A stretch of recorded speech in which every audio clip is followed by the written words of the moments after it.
of what it is and how does Hinduism look at organ donation. The basic premise of Hindu belief is that we are not the body, we are not the mind, we are not the intellect, but we are the spirit. Our body is looked at in multiple layers, and to make it easier to understand, I'll give you an example. We have eyes, which is our physical body. Eyes, behind it there is an ability to see, which is our mental body. Behind the ability to see, there is a decision-making power which tells you what to see and what not to see. There is an intellectual body. And behind that, there is an energy that allows the eyes to see, allows the mind to interpret. So there is this spiritual energy that's behind all of that, that projects through all of these layers and allows us to interact with the outside world. Mind is the central focal point through which either we can travel outward through our senses and understand the world, or we can travel inward and understand who we are. One of the ancient wise individuals said, journey of self-realization is of a single step, the step inward. And the word is used self-realization because the self is the only real thing. We just need to realize that it's the only permanent thing. What we see through our eyes and what we can prove through physical world and means are facts. They are not the truths. The truth is something that is completely different. It is unchangeable, immutable, and not bound by time. If I say this bottle, it had a beginning and it will have an end. So even though I see this is not the truth, it's a fact. The truth is something entirely different. And that truth, that substratum, that energy that binds all of us is the same. And therefore, this vessel that we occupy for a limited period of time has its utility. It's necessary to accomplish what we need to accomplish. It's necessary to do what we need to do while we are given this world, but it is not the only thing. This is one of the stations in the infinite journey of our being.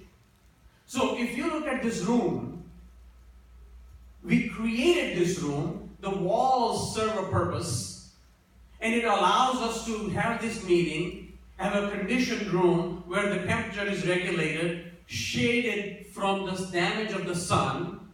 But one time this room didn't exist, and there will be a time when this room will not exist. But there is a space within this room that you cannot see. The space inside is the same as the space outside. And if the room is not there, you cannot tell the difference between the space within and space without.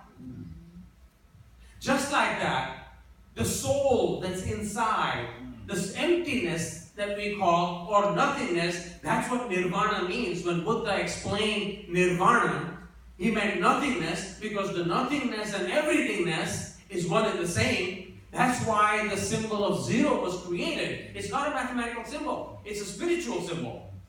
Circle, nothingness and everythingness exemplified by one symbol. When this body falls, soul doesn't go somewhere. There's nowhere for it to go because it is everywhere.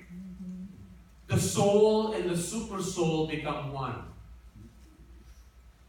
We and the God are one. One time there is a dialogue because in all the Hindu scriptures, the teaching occurs through a dialogue between a master and a student. And when the student is about to graduate, the master asks him, "Who are you?" So the student says, "If I look at it from the identification with my body, I am the student, you are my master, and I revere you. If I look at the viewpoint of my mind, I am the part, you are the whole. And if I look at it from the spiritual point of view, you and I are one. So if we are given this gift of body to use for a temporary period of time, we don't have ownership of it. All right. And therefore, we cannot control what is being done to it. However, we are given a choice how we use the equipment that is given to us. There are three things we can do. We can either use the equipment to hurt somebody. Many times you will see people wanting to climb the corporate ladder in the regular world, and they feel better if they put somebody else down. That's how they feel better. That's one way to go ahead in the world.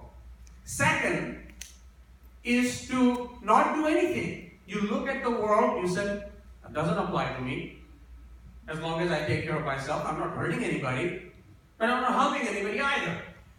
I'm simply occupying a space. That's not what we are put on this world for. Or you can say, I will help somebody. I will fulfill my duty as a perfectly fitting puzzle in a jigsaw of this universe and do my share to make the surroundings around me as complete and as happy and as fulfilling as I can. And therefore, whatever I do is for the service of the others. Gandhi said, an eye for an eye would only make the world blind. We are so quick in judging. We are so quick in looking at somebody else to pay for what they have done, rather than spending so much time in the improvement of ourselves that we don't have time to look at the faults of the others. So Hinduism actually looks at the organ donation of any kind, with the highest of value. However, it comes with a condition. There are 4 conditions. And I'll make it quick so others have a chance to talk. Then I'll take questions later. But I think it's important to clarify these 4 conditions. You could call it 4 levels of love, or whatever you want to call it. The first one is there is only a selfish intent. If you look at love, sex is the most selfish of all, and it has nothing to do with love, where you are only draining the energy of somebody else for your own personal gain. Second level, people love their children, they love their spouse, they love their family member. There is still a selfish intent. If I come home from the work and I expect my children to run and hug me, and if they don't, they come and spit on my face, I'm not going to hug them back, even though they're my children. So even though I'm loving them, there is a condition that I get something in back. Even though it may be monetary gain, it may not be monetary gain, there is still some sort of emotional feedback that I'm expecting. Third level, donations, service that we do. You hear that there was an earthquake, there was a tsunami, and you decided you were going to give something to Red Cross. You don't know who the donation is going to. You don't know who the service is going to. There was a Wilma hurricane that came in Florida. I donated time. You don't know who is getting the service. You don't know the name of the person, but you're giving something. You're not expecting anything in return, at least not at that point in time. However, there is a selfish intent. If I do good now, maybe I will get something in the next life.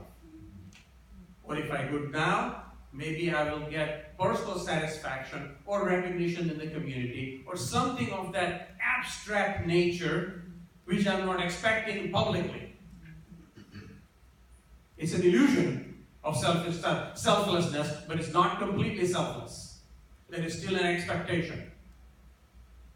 And the fourth and the highest level of love, called compassion, which is what the saints did, which is what St. Francis did, where no matter who comes to them, a criminal or a good person, murderer or a saint, they all receive the same love.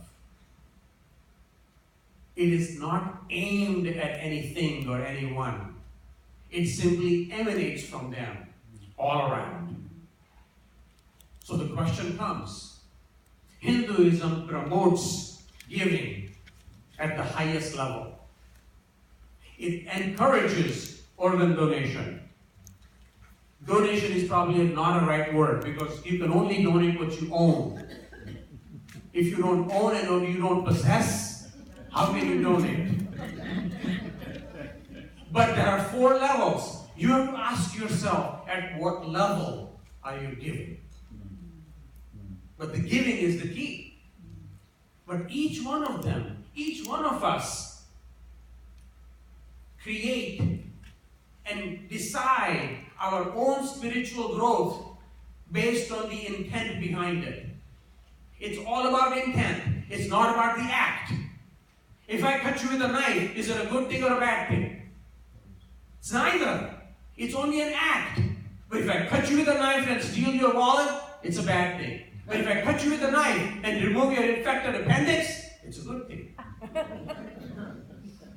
So act is simply an act. It is what we do in here. It is what is our intent, what is our motive that determines what will happen to us. All right.